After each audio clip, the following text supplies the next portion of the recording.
Le nord du Togo a de nouveau été la cible d'une violente attaque dans la nuit de jeudi à vendredi, a annoncé le gouvernement, disant redouter de possibles victimes. Il s'agit de la quatrième attaque perpétrée depuis novembre 2021 dans cette partie du Togo en proie des incursions des groupes djihadistes présents de l'autre côté de sa frontière au Burkina Faso. Nous allons parler de cette situation au nord du Togo avec Frédéric Abbas-Kaboua. Vous le connaissez, il est le président du MRC, Mouvement des Républicains Centristes. Bonjour, président, ça va en pleine forme? Ben oui, je suis. Vous voyez. Vous êtes là, ça fait. Je me porte bien, seulement je suis triste parce que vous savez, quand un Togolais tombe, ça fait mal. Quand vous êtes un patriote et un responsable. Alors, justement, on va parler de ce qui se passe au nord du Togo. On remarque, moi particulièrement, qu'il n'y a pas une unanimité autour du gouvernement, de la classe politique d'ailleurs, pour condamner surtout avec véhémence ce qui se passe au nord du Togo. Pourquoi? Mais vous savez, c'est ce qui est un peu triste au Togo, parce que les gens pensent que c'est quand eux ils vont venir au pouvoir, qu'ils peuvent mieux faire, ils détiennent, n'est-ce pas, la science infuse, et tout. Mais c'est faux. C'est faux, c'est un cycle. Nous sommes Togolais.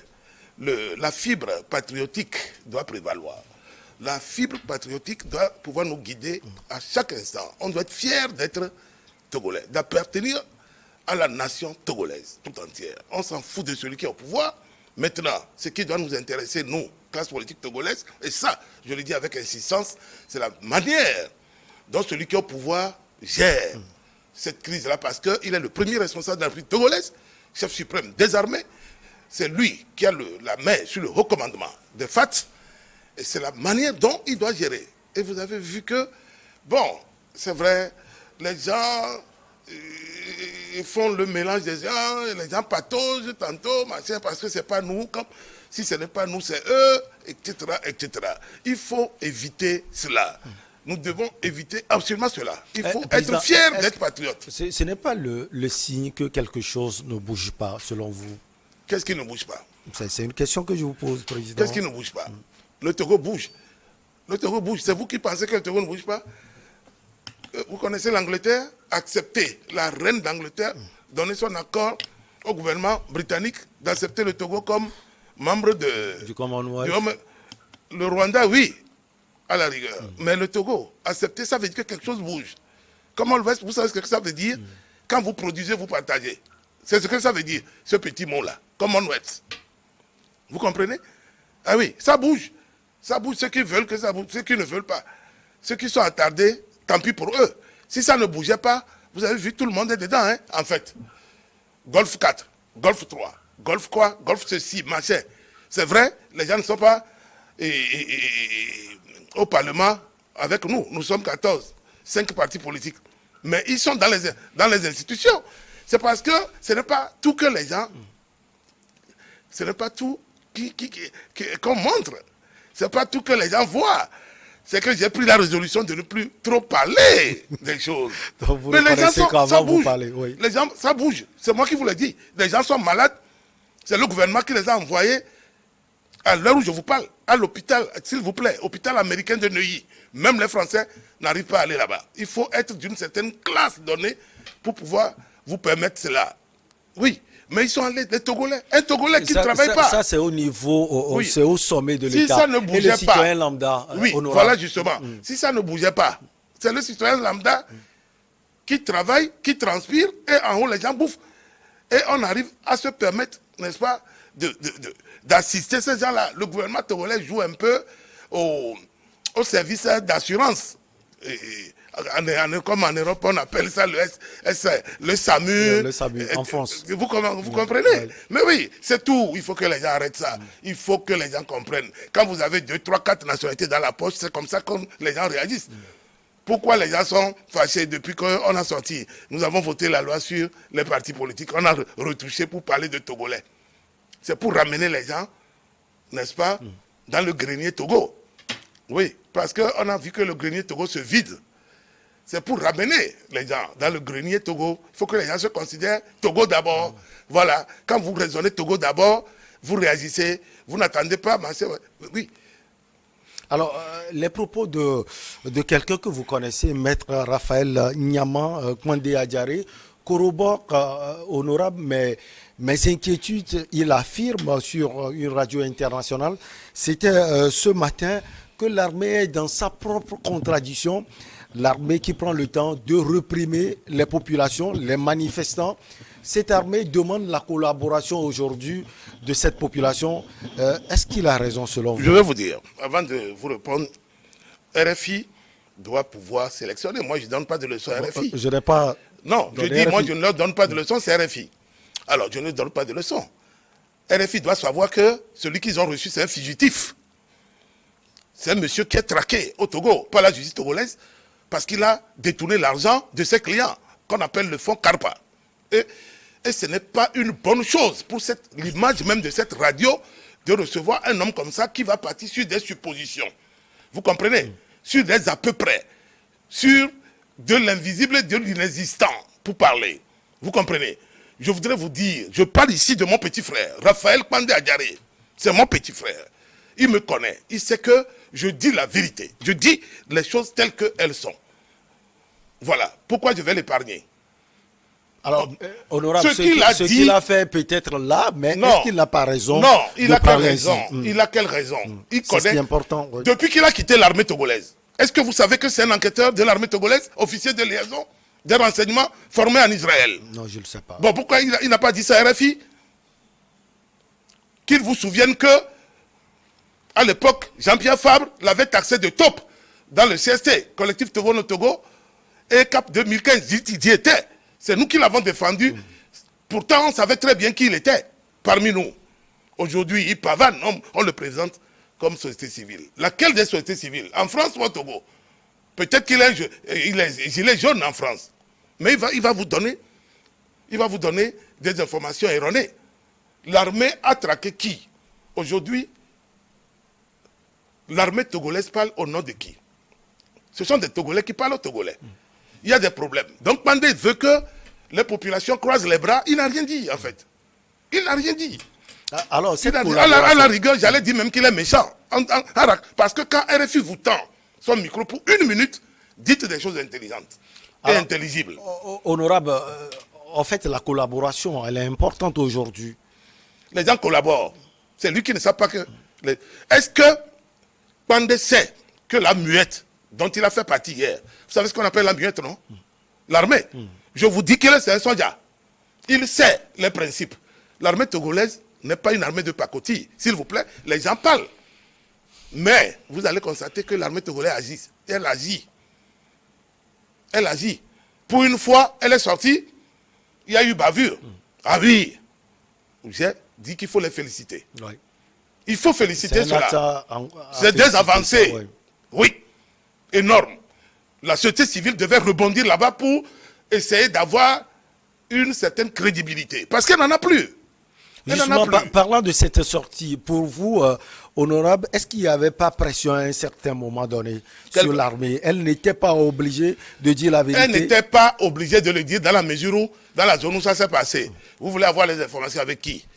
Si vous détenez des informations, j'ai entendu la femme de DMK là, elle est allée dans tous les sens, dans les comme elle a l'habitude d'ailleurs, depuis l'université, elle trompait les enfants. Mais écoutez, il ne faut pas aller dans les supputations. On vous parle de terrorisme. Moi-même qui suis ici, c'est vrai, nous n'avons plus 18 ans. Mais je vous jure que demain matin, on me donne une calache, je suis sur le terrain. Voilà. On ne peut pas accepter cela. Des enfants de 11, 12, 13 ans fauchés par des drones parce qu'ils sont sur les vélos à queue leu. Donc le drone a repéré. Est-ce que le drone a vu, oui ou non, un mouvement? Oui, le drone a signalé qu'il y a danger. Il y a danger, il y a obscurité. Ce n'est pas la journée. Les gens viennent à moto et, tenez-vous bien, le phare d'un vélo peut être confondu, n'est-ce pas, un vélo. Oui. Et surtout, que le mode d'opération des terroristes. Alors, le drone est descendu, chef. Bon, après, vous venez vous constater les dégâts. Vous avez le courage, après avoir fait les recoupements, de dire, attention, nous avons fait une bavure. Qu'est-ce qui a manqué à ce niveau? C'est la communication? Non. Parce que déjà, cette zone est en état d'urgence sécuritaire. Je vous ai dit que cette zone-là, en réalité, il va falloir instaurer d'ailleurs le couvre-feu sur toute cette zone. Couvre-feu. Parce que c'est une zone déclarée et comment vous appelez ça? En état d'urgence. En état d'urgence sécuritaire. Il faut instaurer un couvre-feu de 6h à 6h du matin ou de 19h à 6h du matin, puisque nous savons déjà ce qu'il y a dedans. Ok? Nous savons ce qu'il y a dedans. Nous savons que c'est chez nous. Bendal, Tandouar, tout ça là, c'est chez nous, 5AC. Nous savons. Maintenant, en instaurant le couvre-feu, ça nous permet de filtrer. On fait le filtrage avec les checkpoints. On fait le filtrage. Vous avez vu un peu ce codé? Très bien. Entrée, sortie, par tous les machins, on vous stoppe à minuit. Vous allez où? Les drones vous signalent à minuit. Si on arrive à vous stopper, on vous stoppe. Si on n'arrive pas, on vous frappe. Où est le feu? Ce qui est fait à Soukoré doit être fait à Dapan et dans Je dis, zone. il faut faire les checkpoints. C'est un exemple que j'ai donné. Voilà. Quand vous avez arraché des armes, des maîtres, des soldats, on met les checkpoints pour les récupérer. Voilà. On ne s'amuse pas avec une Kalachnikov dans la maison. Ce n'est pas une canne pour suivre, n'est-ce pas, les bœufs ou les moutons. Soyons sérieux. Les gens n'ont qu'à se ressaisir quand ils veulent aller sur RFI pour raconter leur plate vie. Parce que ça se passe ici et c'est avec beaucoup de peine que nous vivons cela. Voilà. Et la gestion en profondeur de cette crise, selon vous, comment elle est faite, honorable? Elle est gérée par les hommes et les femmes. Le Togo a des hommes et des femmes de qualité dans l'armée. Et Kwanda Adjaré en est un. Kwanda Adjaré est allé dans l'armée togolaise avec sa maîtrise, s'il vous plaît. Formé en Israël comme enquêteur. C'est moi qui vous le dis. S'il pense que ce n'est pas vrai, lui et moi on se retrouve. Il est inscrit au barreau de Lomé et non de Paris, mais moi-même je peux me transporter vers là-bas. Bon, alors, vous comprenez que les hommes et les femmes sont en train de gérer avec, à la tête, le chef de l'État, qui donne permanemment les impulsions. Il est sur le terrain. Il a annulé des déplacements. Ça, j'ai admiré. Voilà.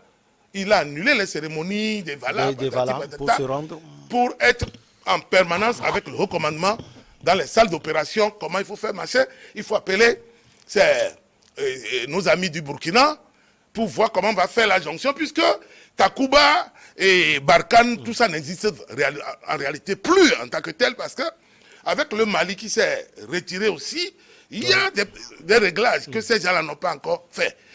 Vous comprenez? Donc le Bénin et le Togo, bientôt le Ghana, vont forcément souffrir quelque temps. Donc il va falloir faire la jonction avec le Burkina pour pouvoir gérer le terrain là-bas. Et le fait que le chef de l'État soit là-bas en permanence, moi j'ai beaucoup. J'ai vu les soldats qui sont là-bas, j'ai vu, je connais les cerveaux qu'il y a là-bas. L'opposition togolaise sait que désormais l'armée togolaise, il ne faut pas blaguer. Le niveau minimum c'est master. Alors quand vous avez fait votre master, vous n'êtes pas un panier quand même. Vous avez votre cerveau pour réfléchir et pour faire avancer le pays. Ils ont l'obligation de couvrir les personnes, les biens du Togo. Ils le font et ils le feront.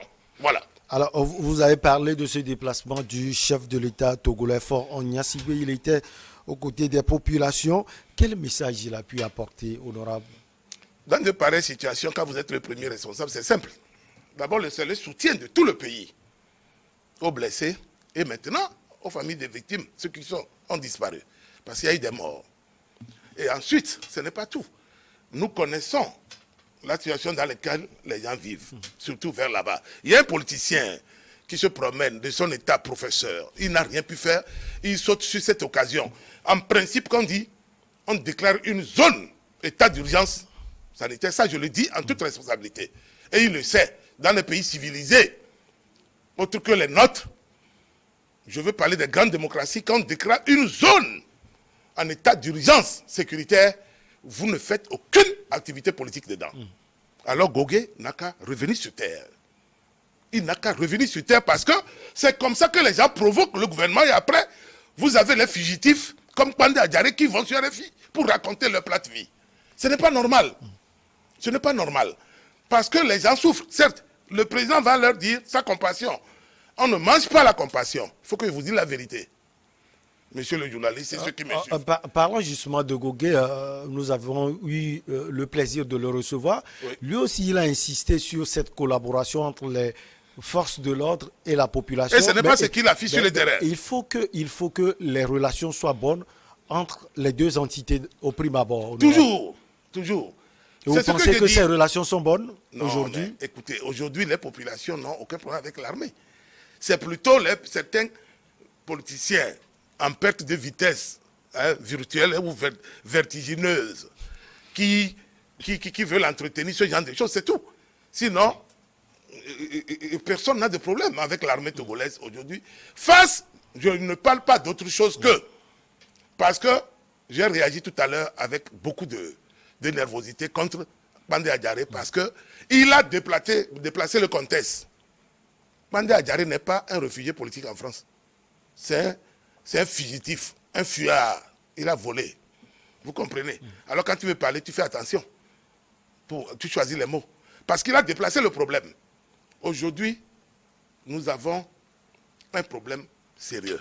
C'est le problème du djihadisme, de terrorisme, de l'extrémisme violent dans le nord du Togo. Comment est-ce que nous allons faire pour gérer cela? Ce n'est pas le moment de venir décourager les populations, de ne pas collaborer. Peut-être que Bandé Adjaré et la femme de DMK en savent quelque chose. Je vais vous dire quelque chose qui va vous surprendre. Je suis un des grands défenseurs des droits de l'homme et des libertés individuelles. Mais je vais vous dire, je n'accepterai jamais, je dis bien jamais, qu'un Togolais se lève de façon volontaire, sciemment, pour induire en erreur d'autres Togolais qui vont aller mourir pour rien. Je ne vais jamais lui pardonner cela. On va le traduire devant les tribunaux, le juger et le condamner en conséquence. Parce qu'aujourd'hui, le moment, quand vous ne pouvez pas faire ce que je suis en train de faire en tant que politicien, taisez-vous. Taisez-vous et tout le monde va constater que tel parti, vous n'avez pas réagi quand il y avait ce genre de problème. Mais si vous réagissez pour monter les populations, de ne pas collaborer, pendant que des individus rentrent sur notre territoire pour faire sauter des bombes sur des pauvres citoyens autour des Tchakpalo et tout. À propos de l'alcool, je l'ai averti aussi. Ouais. Je les avertis dans la corne là-bas. Il faut arrêter un peu. Voilà. On ne peut pas dire de ne pas boire, mais il faut faire attention. Dès l'attroupement, vous buvez jusqu'à 23h, machin. Le gars, il va venir s'asseoir. Les peuls, machin, on les utilise. Les bouviers, là, on les utilise. Le gars, il a son petit sa gibecière, c'est bourré d'explosifs. Il va venir s'asseoir. À distance, on appuie sur le déclencheur. Et c'est ça. Il y a ça aussi. Il faut faire extrêmement attention à tout cela. Alors, honorable, on connaît le modus operandi de ces terroristes. Ils arrivent à convaincre les jeunes qui sont dans la localité. On apprend que le gouvernement a entrepris beaucoup de choses dans cette zone. Est-ce que le gouvernement n'est pas en retard? Aucun gouvernement n'est jamais en retard, chef. C'est parce que parfois, c'est l'impression que les gens ont. Il y a des plans que le gouvernement exécute. Il y a le plan quinquennal, le décennal, etc., que le gouvernement exécute. Nous, on vote les projets que le gouvernement nous envoie. Au même moment, on dit que c'est la zone la plus pauvre du Togo. C'est la zone la plus pauvre du Togo, certes, parce que quand vous regardez un peu, c'est la zone qui est plus proche également du Sahel, et où les terres ne sont pas fertiles, et où il faut dépenser beaucoup d'engrais, les urées, les intrants, en gros. Mais aujourd'hui, aucun pays ne peut dire que ça va mieux pour lui. C'est faux. Vous avez vu le Ghana. Vous avez vu le Ghana. Les gens se sont vantés au Ghana. Et allez, ils ont renvoyé le FMI. Ils sont obligés de regardez, faire appel la tête au FMI. Groggy, la tête en bas, les pieds en l'air, sont revenus. Ils supplient même le FMI qu'ils n'ont qu'à revenir avec les programmes. Est-ce que c'est sérieux? Tout le one-man show inutile là. Il faut arrêter tout ça et penser patriotisme et encore patriotisme. C'est nous d'abord. Et parlant de structure, qu'est-ce qui est fait concrètement aujourd'hui au nord du Togo pour occuper les jeunes? Non, les jeunes sont occupés dans les histoires de l'élevage. Le président et son gouvernement, ceux qui ont bénéficié, une des régions qui a le plus bénéficié des grands projets, c'est là-bas. Oui, c'est là-bas. Et c'est une des régions qui a eu il y a des choses qu'il faut... Vous savez, ils ont eu le plus grand nombre de Togolais ministres du plan. C'est eux. Parce que tous les présidents qui sont succédés se sont rendus compte que vers là-bas, il faut mettre quelqu'un qui connaît les réalités. On a mis leur fils. Il y a un qui a fait presque 20 ans au même poste. Quand les projets viennent, on dispatche J'ai été témoin oculaire des choses. On coupe plus de 50% pour envoyer à eux seuls. Les forages, les ceci. Pourquoi l'élevage est très développé là-bas? L'élevage, les bœufs. Vous voyez un petit garçon, il a déjà 4, 5, 6 bœufs. Il a un cheptel. Le sorgho, le mil, on se débrouille, on fait. C'est-à-dire, hein, nous avançons. Il faut prier pour que les conséquences de Covid, etc., là, et le vent là n'a qu'à vite passer pour que nous travaillons. Parce qu'aujourd'hui, tout le monde se ressaisit pour comprendre. Vous avez vu, nous avons perdu un temps fou. Je ne peux plus raisonner comme à la plage. Je ne peux plus raisonner comme quand j'ai dit. C'est faux, c'est fini ça. Il faut oublier cela. Définitivement. Maintenant, on repose le problème en termes, qu'est-ce que nous voulons laisser aux enfants? On ne va pas leur laisser les micros usés et les baffles déchirés. Non. Alors, vous avez parlé du soutien du chef de l'État aux populations et surtout mais côté financier, aux familles éplorées. J'allais poser cette question. Côté financier, qu'est-ce qui a été fait? On peut connaître. Vous ne pouvez pas reconnaître une bavure et ne pas faire le deuil de ces familles-là en termes de ça. Ouais, c'est important. Extrêmement important. C'est important. Il faut les soulager. Quand vous dites mes condoléances, derrière mes condoléances, il faut donner l'enveloppe. Quand même. Vous n'avez pas vu, dans le cadre de réconciliation, vérité, tout ça, vous avez vu comment les gens vont boxer à l'argent du Bénin devant Madame Awanana. J'ai vu des gens voler même les chèques des victimes. Ils ont oublié même que la tombe n'était pas construite. On a mis seulement le sable pour couvrir le corps. OK? Normalement, quand vous touchez cet argent, allez faire quand même une sépulture digne à votre fils qui est tombé parce qu'il veut défendre la nation. Où il a voulu, où il a cru que lui aussi pouvait défendre la nation. Mais les gens ont oublié complètement. Les gens ont bouffé l'argent. Vous comprenez? C'est quelque chose, l'argent. L'argent, c'est Dieu qui l'a créé. Mais il a ses conséquences parfois. C'est terrible. Vous ne pouvez pas comprendre. Alors, les menaces terroristes ou bien le terrorisme, on écoutait tout cela dans le Sahel, partout. C'est une réalité finalement au Togo. Que faire concrètement? Ça a toujours été une réalité. Même vous et moi sommes devenus des soldats Togo. Oui, Michel, vous et moi, nous sommes devenus des soldats Togo. Maintenant, quand moi je roule, je marche, je suis en public, je n'arrête pas de regarder de gauche à droite parce qu'on ne peut pas appeler mon épouse de venir à la mort pour voir les corps. Qu'on a vu les têtes sans corps, on a vu machin, est-ce qu'il n'y a pas une tête là-bas qui ressemble à votre mari? Non, non, je refuse ça. Je refuse ça. Je refuse. C'est pour cela, nous tous, on doit combattre cela et il faut collaborer. On n'a pas dit d'aller dénoncer des gens innocents. Non. Quand vous voyez quelque chose de louche, quelqu'un est rentré dans votre village, vous ne l'avez jamais vu. Il vient, il rase les murs. Il est assis sur un arbre dans la forêt depuis 1 heure, 2 heures. Signalez. Signalez immédiatement au chef. Les jeunes n'ont qu'à s'organiser. Je me rappelle quand on était petits à Nkopé, des gens venaient voler, même un pasteur, quelqu'un est devenu pasteur, il volait les canards. Ah, Nkopé là. Quand on veut l'arrêter, il saute dans la lagune. C'est moi, je l'ai suivi. Par la nage, je l'ai attrapé, j'ai mis sa tête. Il a pris quelques gorgées de voici là, l'eau de... Il volait les canards, mais je ne vais pas appeler ça non plus, c'est pas pour ça que je suis venu ici. Mais nous nous sommes organisés. À l'époque, on a acheté des sifflets que les femmes Yoruba, qu'on appelle communément Nago, là, vendaient à 25 francs. Non. Et 3 à 25 francs, voilà. À Metonkodo, à l'époque. Donc, la nuit, quand toi tu entends un bruit, là, mais il fallait voir comment on sortait. Non, tu ne peux plus passer. Et c'est comme ça que nous avons réduit le vol dans notre quartier. Et à l'époque, le commissariat de 2e arrondissement était une pièce qui faisait à peine 1 mètre sur 1 mètre et demi sur 2 mètres. Dans un petit coin comme ça, avec 2 policiers. 2 qui va aller en intervention et qui... Il n'y a pas de voiture. Il y avait Dendon là, mais au commissariat central. Vous comprenez? Mais il faut que les jeunes s'organisent. Même nous, les parents, organisons-nous. Nous allons vaincre le terrorisme. Nous allons les vaincre. Ça ne passera pas au Togo. Ça ne passera pas. Alors, honorable, est-ce que vous avez vu ce rapport c'est-à-dire cette remarque que j'ai eu à faire, la menace terroriste, ou bien les terroristes ont frappé le Togo à un moment où le Togo était en pleine médiation entre la CEDEAO et le Mali. Vous avez fait cette remarque aussi? Je vais vous dire quelque chose. Est-ce qu'il y a un rapport? Évidemment, évidemment. Je vous ai dit, vous là, vous êtes terrible. Vous voulez me faire dire des choses. Vous savez que la France refuse des visas à certaines personnalités qui les attaquent. Alors, moi, je vais vous dire, ce n'est pas élégant. Ce n'est pas élégant. Partageons-nous les informations. Les Français comme nous. Takuba, Barkano, quoi dit Sahel. Partageons-nous les informations. Le Togo est un grand ami de la France. Le Togo je sais de quoi je parle, est un grand ami de la France. Le Togo n'a jamais dit non à la France.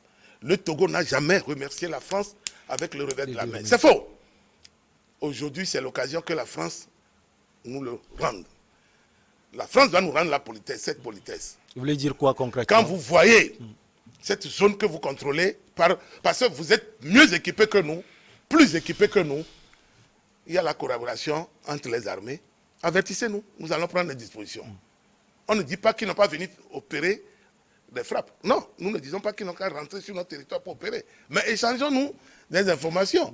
Pour vous, c'est pas parce que quelqu'un fait la médiation et va réussir qu'il faut fermer les yeux pour qu'on frappe chez lui. Parce que, attention, en faisant cela, il faut s'attendre à des représailles. Donc la France a fermé les yeux. Je n'ai pas dit ça.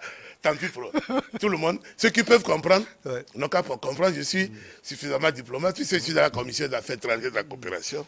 Ils savent que bon, nous avons quand même des réflexes de diplomate par moment. Honorable Frédéric Abbas-Kabwa, vous avez parlé de ces gestes nobles des forces armées togolaises tout à l'heure. La reconnaissance de ce qui s'est passé, c'est à saluer. Extrêmement. Il faut saluer cela. Il faut saluer cela. Les Américains ont mis plusieurs années avant de reconnaître devant le Sénat les erreurs. Les Américains ont frappé. Ils ont frappé.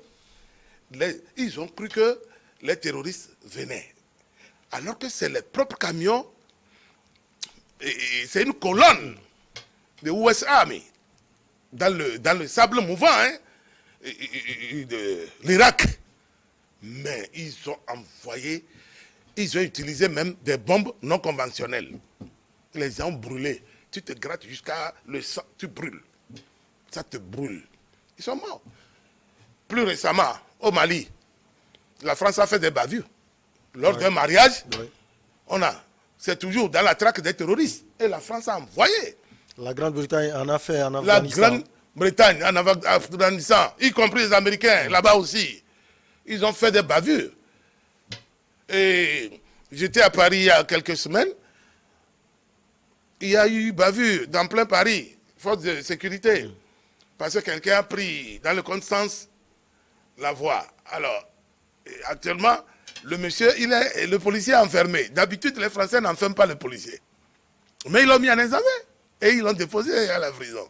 Pourquoi? Parce qu'il a paniqué et il a appuyé. Et il a descendu 3 personnes en même temps dans la voiture. Vous comprenez? Il y aura des bavures. Mais quand il y a bavure, s'il vous plaît, la structure qui a bavé n'a qu'à reconnaître. Et on continue. Parce que quand vous reconnaissez, on répare les torts. Moi-même, je suis prêt à aller vers les familles là. Dit que non, Yako, ça peut arriver à tout le monde. Babade, Nkayo. Et maintenant, après avoir dit nos compassions, il faut faire maintenant ce qui suit. Voilà, ce qui suit, c'est le pécule pour pouvoir aller faire une sépulture pour ceux qui sont tombés. C'est extrêmement important. Il reste encore 3 minutes. On va essayer de parler de la coopération sous-régionale. Elle s'impose aujourd'hui, honorable, face à ce qui se passe. Obligatoirement. Obligatoirement. J'allais même dire qu'il ne faut pas attendre même ces diaos, moi, machin.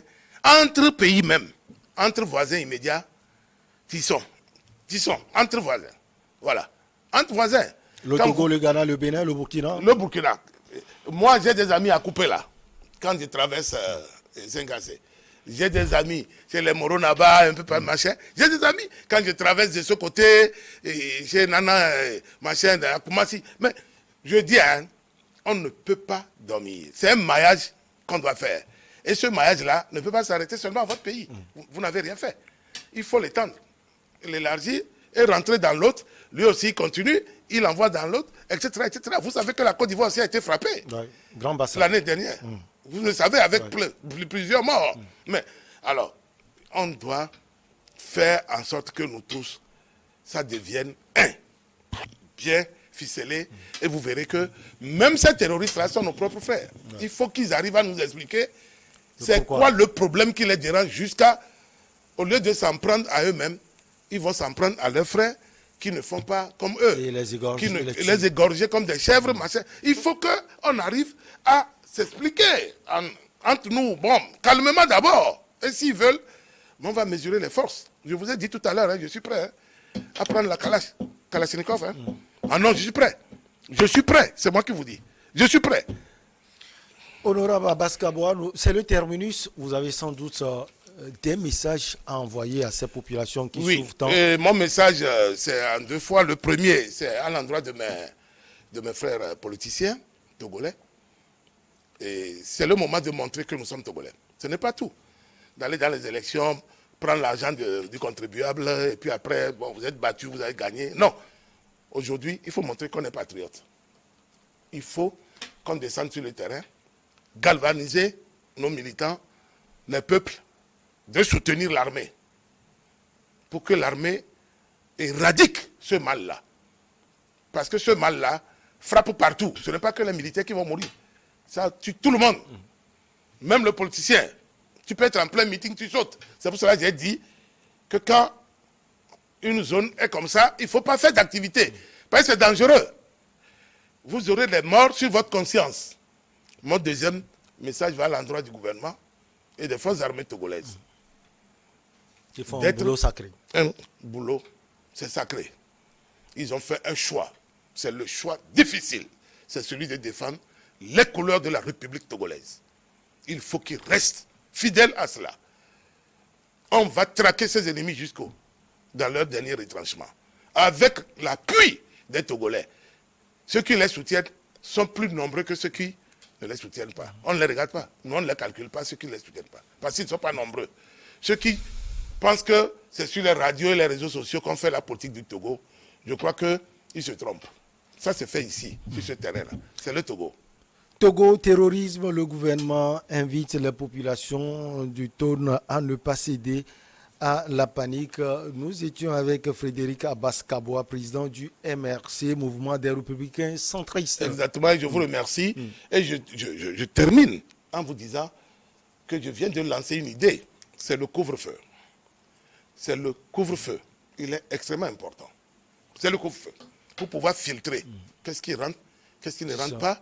Et on peut déjà commencer par imaginer les scénarios où, au lieu que les transporteurs burkinabés, maliens, tout ça, garent la nuit, ils peuvent circuler la nuit. Maintenant, on les accompagne pour traverser ces zones. Merci beaucoup à vous, honorable. C'est moi. La pause pour le journal et derrière, on reçoit nos invités pour Regard Croisé.